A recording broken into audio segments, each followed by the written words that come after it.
Good afternoon, everyone. Thanks for being here out in the sun. I promise you all will look like me by the end of the next 30 minutes. So let me start, first of all, by introducing our amazing panelists.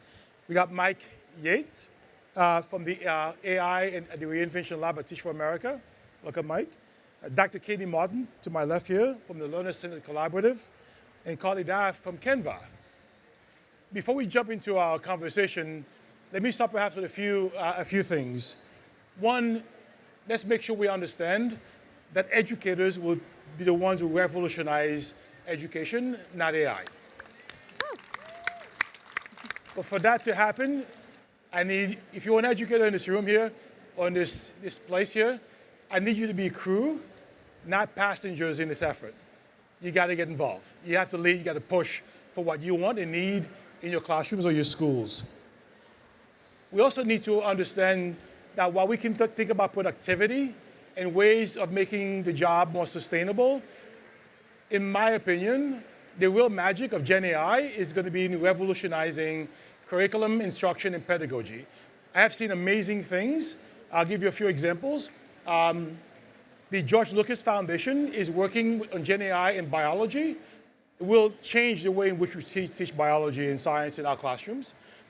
Arizona State University is doing this in multiple places through this thing that really looks at American history, really changing your mental model of how you think about teaching and learning. In this audience, we also have a colleague who's launched an amazing world languages platform that creates bespoke experiences for students. It's a Mimir education program, really creates individualized ways of doing this. So this is where the magic is going to happen, frankly, in moving us. I'm an old physics teacher at a high school in New York City. So that excites me. And I remembered when the graphing calculator was thought of as a cheating tool. And one thing changed when the calculator became a requirement on the assessment and the classroom work. One thing it changed in New York State. The question was, now show your work. That was it. All of a sudden, what was a cheating tool became a requirement on the test. So we have to elevate our pedagogy, elevate the way we assess kids to really bring the kind of magic that I'm talking about. Last thing I'll say before we move on to our question is that creativity and ingenuity is a fundamental part of the effort. We can't talk about the magic of emerging technologies without talking about human ingenuity. When you look at what begets success in life, they're the non-academic skills, like perseverance, like creativity, right? All these things we know are critical for learning, and the learning science teaches us or really begets the academic learning. So that is a fundamental part of the work we actually need to do. So let me start, first of all, by maybe start with Katie here and get to this idea of individualized learning. Todd Rose, if you know him, wrote a book a number of years ago called The End of Average, pushing the notion that there is no such thing as the average learner or the average person. A lot of what we do in education is around standardization. It's around, again, in the 40-minute period, the 3-hour test, the Carnegie unit is all about the average learner. There is no such thing. So Katie, I'll start with you. How do we move away from standardized education models to more student-driven, learner-centered, individual learning? Can AI actually help us do that? Yeah, great question. So when I think about, big fan of Todd Rose, and I always think about myself as a mom. I have 2 kids. They are 15 months apart, have grown up in the same household, and could not be more different. Those are the same kids who are going into your classrooms and in our schools. And so really understanding how unique each individual is a really important aspect for teachers. We think about how to bring out their strengths and their interests and talents. And often teachers think, I have 20 kids or 200 kids. There's no way I can personalize for each learner. And so I agree, there is no way that one educator can personalize for all of their students. We have to bring students into the process. And this is where it becomes learner-centered. We have to understand who our students are, but have to bring them in where they're setting goals, they're understanding the technology that exists. We were talking amongst this panel that not just sitting technology in front of kids isn't going to change the world. We have to mentor them, coach them, help and guide them, but allow them access to use these tools to solve problems. Help them figure out how to code a new app or how to research and investigate. And they can do that with these tools in a classroom and personalize with the teacher there to guide and support. As you said, those tools aren't going to revolutionize education. It's going to be the educators that create those opportunities, who partner with those learners and help them reach their goals. Katie, just to continue, your organization, what you do, really focuses on this idea of learner-centered work. What does that look like every single day in our classrooms? Yeah, learner-centered starts with the learner. It starts with understanding who you are. It starts with your goals, aspirations. We often talk about these skills and being clear in a school system. Portrait of a graduate, portrait of a learner. What do we want young people to learn? And really creating an educational system from the classroom through the whole system where young people are navigating their path. They're creating opportunities. They're engaging in real-world contexts. They're having opportunities to do work that matters to them and others. They're collaborating with one another. These are the things that are learner-centered classrooms, not teacher at the front of the stage, you know, teaching, telling everyone what to do, but really an engaging, meaningful, authentic classroom. Katie, thank you. Let me bring you now, Macaulay and Mike, into the conversation. We're seeing this rapid evolution of change in our workforce, in education, et cetera. What skills do kids really need to really thrive in this rapid technological revolution? Macaulay, you want to start us? Yeah, I think that the world is changing in terms of what graduates need now, and creativity and critical problem skills is really essential. So even myself as an employer at a very innovative tech company, I work for Canva, when we recruit now, we look for creative thinkers, we look for big problem solvers. It's no longer about, do they have the technical skill? Can they code? Can they use a spreadsheet? That's not what we're looking for. We really need people who can innovate, who can think big, who can think differently. And that really needs to now pass its way down into the education system so that students are graduating and they're coming to companies like Canva with those really essential skills. Awesome. Mike? Yeah, I mean, one of my favorite podcasts is called The Pivot. That's the skill. It's like everything that you talked about, the changing world, like the world's gonna shift again, right? Like while we're here talking about Gen AI, Microsoft just created a quantum chip for the first time in human history. So the world is due for change again at a faster pace than we've ever seen. So whatever skills you think you need to be able to pivot, I think for us, it is like some sort of creativity. There's some sort of sociological imagination. Like you need to be able to see the world as a designer does, or see the world as your classroom. So yeah, like learner-centric, but also like taking learning outside the walls of a school. Yes. And like if you build schools, if you're a school leader, like I'm gonna give you the hard thing is consider bulldozing walls, opening up classroom spaces, bringing in couches, like changing the feel of the way things look, because our ability to sort of read and react to the real world as it moves is going to be the only thing that helps students like literally survive and create the life they want in the future. We're going to keep unpacking that in a few minutes, Mike. But let's get a bit more specific. As we were walking here, you talked about this idea of pattern recognition. And when you're learning mathematics, for example, can you say a little bit more about what that looks like? Maybe other kinds of skills? Yeah, I think for me, I got to tell you guys, I only said yes to this because Jean-Claude was here. And when I'm around him, people generally think I'm smarter than I am because he's really smart and he has an accent. And you know, I'm sitting between two people that have accents that are not, so I'm cashing it. But I think it's that. I think it's like figuring out, like one of the patterns I was always taught to look for is who else is in the room. My mom taught me at a young age, she's like, son, if you were the smartest person in the room, get out of that room. If you are the fastest, most athletic, the funniest, don't be there. And I think the other thing is, nobody can predict the future, but you can get really good at it by looking at human behavior, both in the present and in the past. So I think if you're watching people around you, the thing that story that we were talking about, I had this math teacher who taught me how to cheat on tests by just looking into the eyes of my teachers. If you're in a class and your teacher's lecturing and they get really excited about a thing, I guarantee you that thing's gonna be on the test because they bring everything that they love and that they're passionate about. So I just learned to watch people at a very young age and figure out like how people move. And also, if you're watching people who are smarter than you, and more accomplished than you, then you can mimic that behavior and even make your own style in your own way. You know, I was visiting a school in Alabama about a year ago called Talladega County Alabama Schools.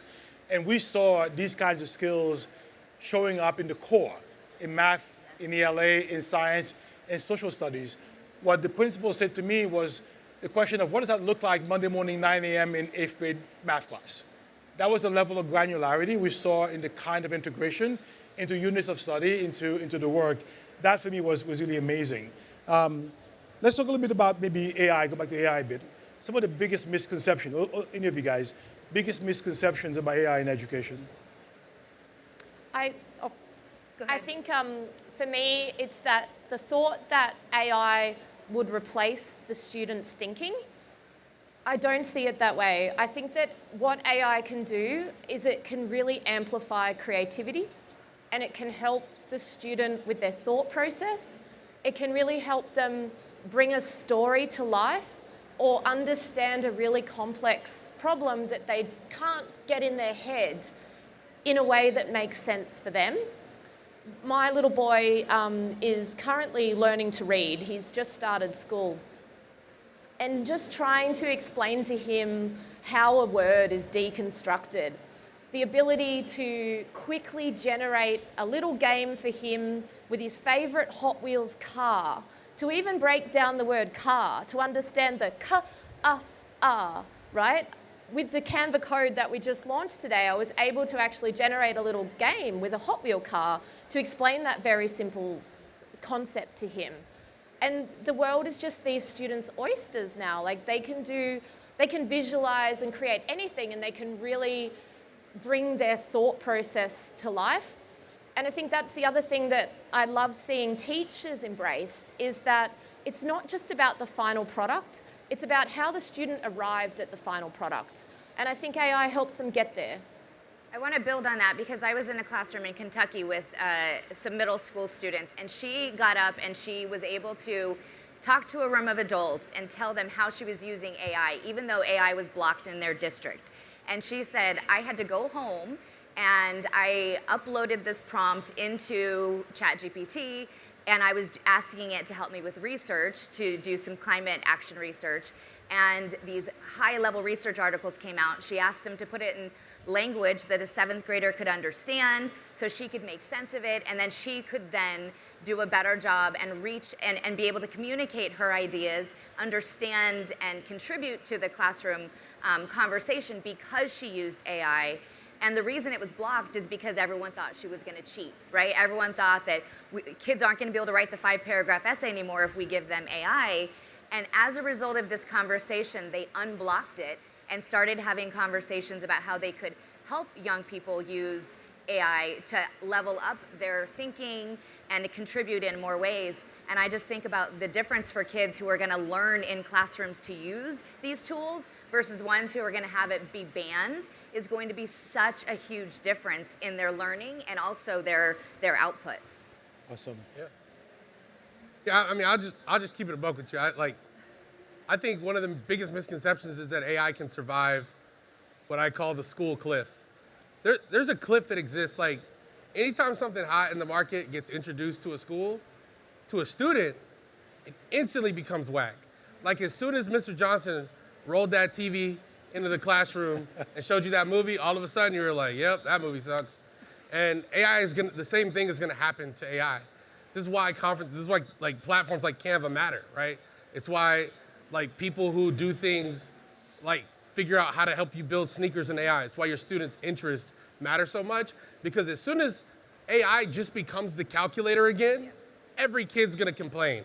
So when you say, sit in front of Magic School AI, you're gonna hear the same groan. So I think as the human being in the room, like there is a responsibility that we have to design the experience that includes the AI tool.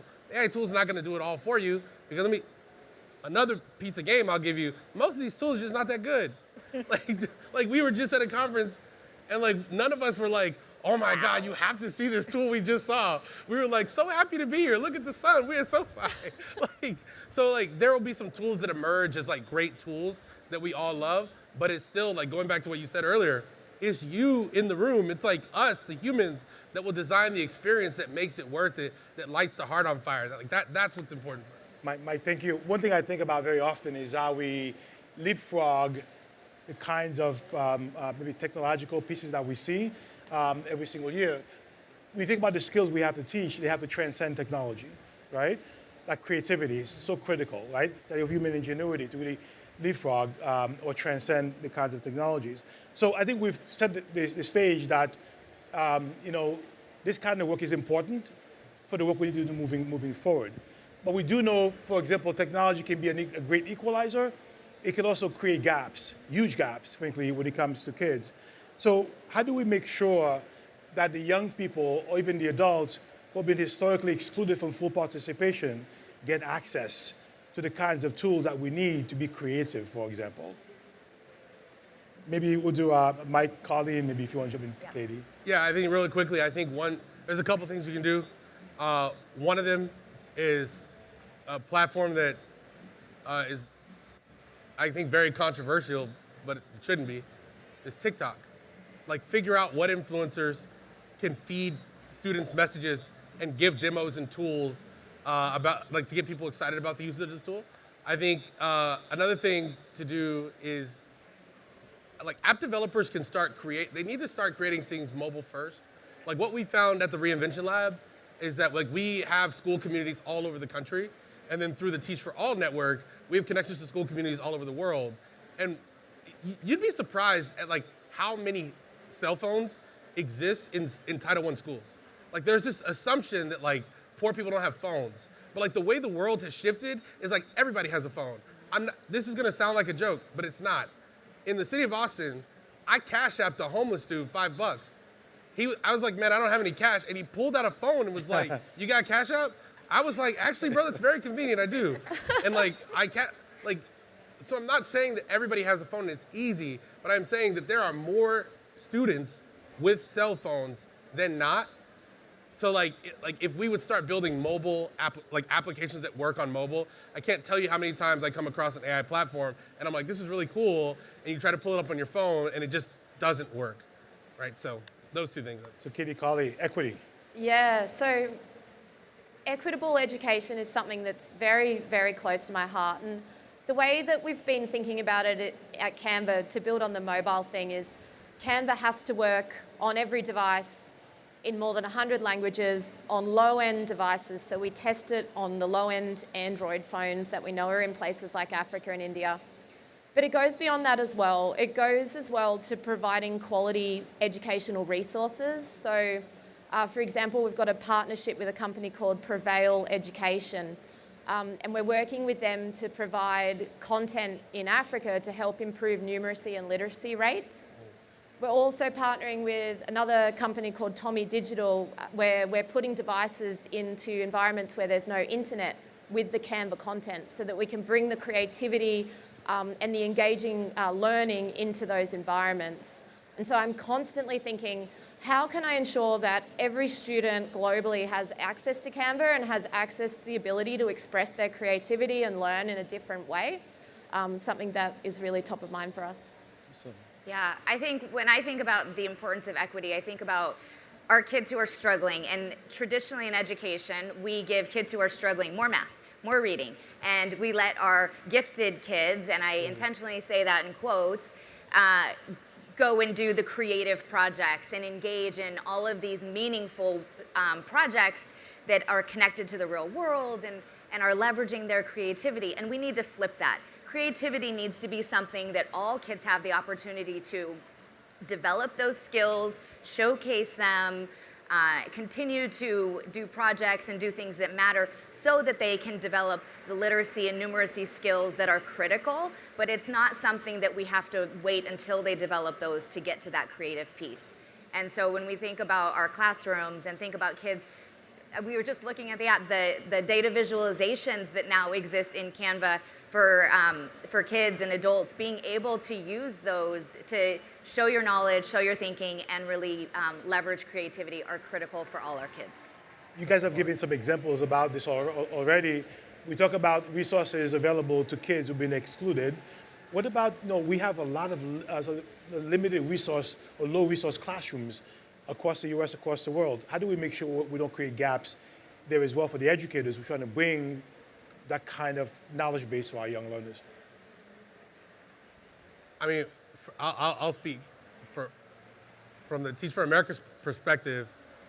I'm very proud that our leadership has sort of taken it upon ourselves to try to do this exact thing.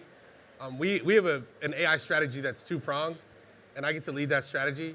And one of them is to aggressively get to educators in a way that nobody's doing. Like right now, a lot of people are content to meet with educators virtually, and that good work has to be done. But I have been on planes going on a world tour because I'm gonna show up in the classroom and I'm gonna sit next to you and I'm gonna put you on my phone or your computer or whatever. And so I think for organizations like ours, showing up in person has meant a tremendous deal to the educators and the school networks that we get to work with. So I think it's that. I think it's in-person training. And I really do mean getting in the same space as them. And then I think there's another piece about just like straight up fighting for devices. I don't like, I have a grudge against like what I call the Dusty Dells. Like, like school devices break down. Obviously like we don't have an infinite amount of funds, but like I am on the board of an organization called the Austin Urban Technology Movement, where we give out laptops to students and educators that are, if they have a laptop that's 5 years or older, like we replace it for them. And so I think it's supporting organizations like that, finding a way to show up in person is how we're starting to solve the problem. Listen, do you guys want to add? Well, I agree that you just have to sit with people, just like the learners in our classroom. Educators are learners also. We have to come together, talk about our fears, talk about our hopes, and play with the tools. Because if we aren't using these tools in our own life, in our learning, it's really hard to authentically teach young people. I mean, we can get out of the way, and that's one thing, and let them show us, but we also need to be experienced and be able to help them. And I'll just quickly say, I was working with PlayLab, which is a great tool that we built opportunities for educators to design learning experiences aligned with their portrait of a learner. And two different teachers, one teacher said, I'm afraid of AI, it's the devil, I won't touch it, right? So she's over in this land. Her colleague next to her is crushing it. She's using the app, she's pulling in AI, she's using ChatGPT to design these really meaningful learning experiences for students.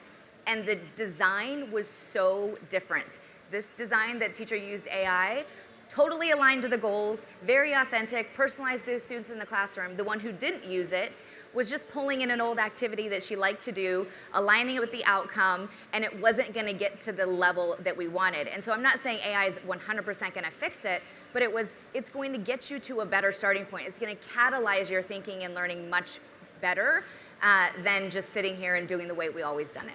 Absolutely. One of the programs that we administer at Digital Promise is called the Verizon Innovative Learning Schools Program. And we outfit about 700 schools across the country as a demonstration to bring devices, broadband, and to train educators on how to use technology in the classroom, all for free. Again, all paid for. And you've got T-Mobile, all of them will have these kinds of experiences.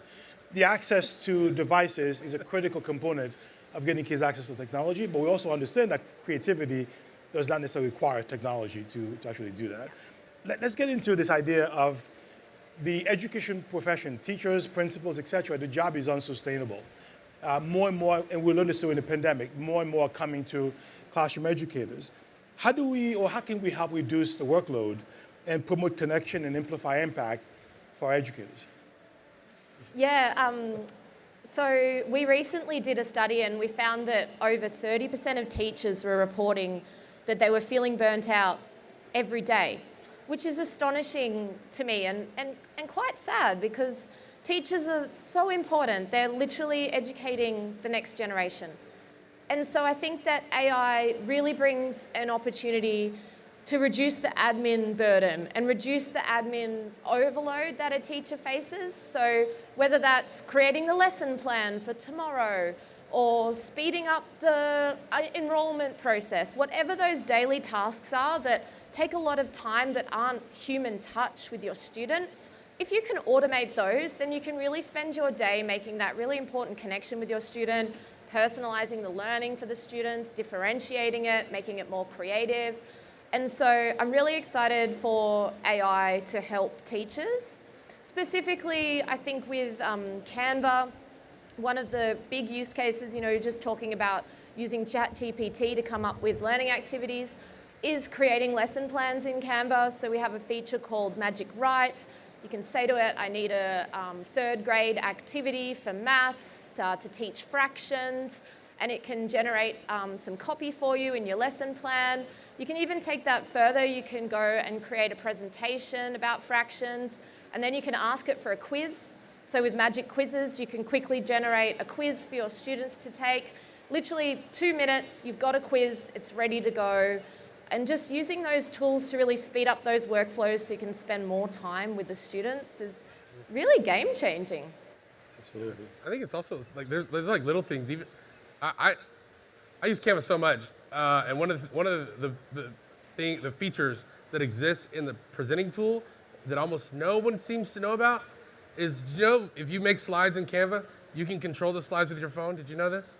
Mm-hmm. They have a mic drop animation and curtains that you can put over it. Every time I do a workshop, people are like, I never knew that existed. But something that small, like not having to put the stupid USB inside of your laptop from 2001 and have the clicker with the That never works. That never works, right? And you have your phone, like those little things I think really matter, like those administrative tasks. I think there's something else about bringing back joy to the profession. Like I always tell people that I burnt out my way into innovation. I was like not about to submit lesson plans every day. And so I was like, you know what, if I switch to do projects in my classroom, then I'll have to submit a plan once a month instead of once a day.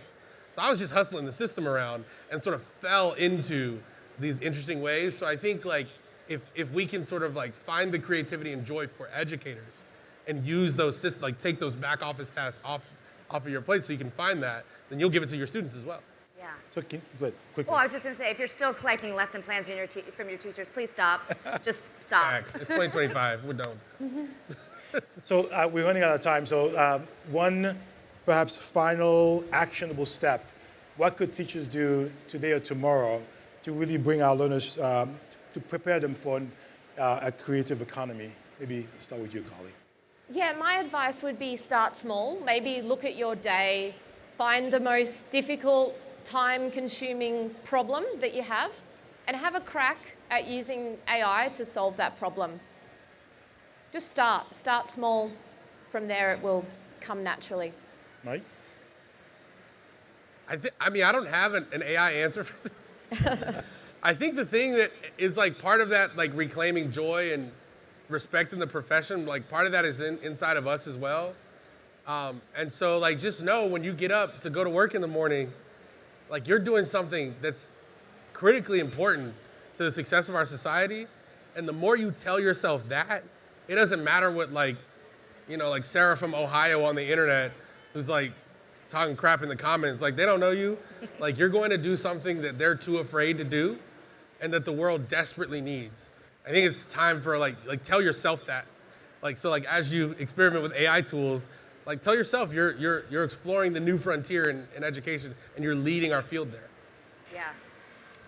Yes to both of those, and we have to start with the mindset that we have access as teachers, as school leaders, as district leaders.